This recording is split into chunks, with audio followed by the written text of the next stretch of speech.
السلام علیکم ورحمۃ اللہ وبرکاتہ۔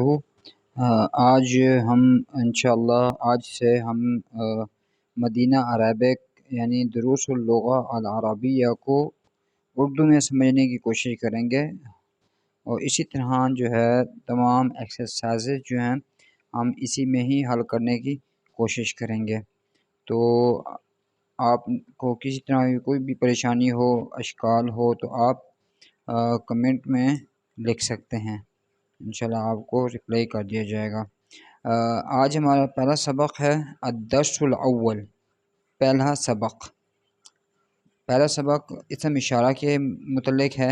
اسم اشارہ، جب ہم کسی چیز کی طرف اشارہ کرتے ہیں تو اس کے لیے ہم اسم ھذا استعمال کرتے ہیں۔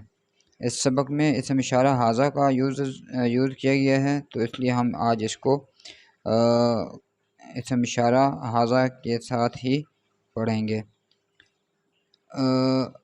ھذا کا مطلب ہوتا ہے یہ، ھذا بیت، یہ ایک گھر ہے، ھذا مسجد، یہ ایک مسجد ہے، ھذا باب، یہ ایک دروازہ ہے، ھذا کتاب، یہ ایک کتاب ہے، ھذا قلم، یہ ایک قلم ہے، ھذا مفتاح، یہ ایک چابی ہے، ھذا مکتب، یہ ایک ٹیبل ہے، ھذا مکتب، یہ ایک ٹیبل ہے، ھذا سریر، یہ ایک بستر ہے یا بیڈ ہے، ھذا کرسی، یہ ایک کرسی ہے۔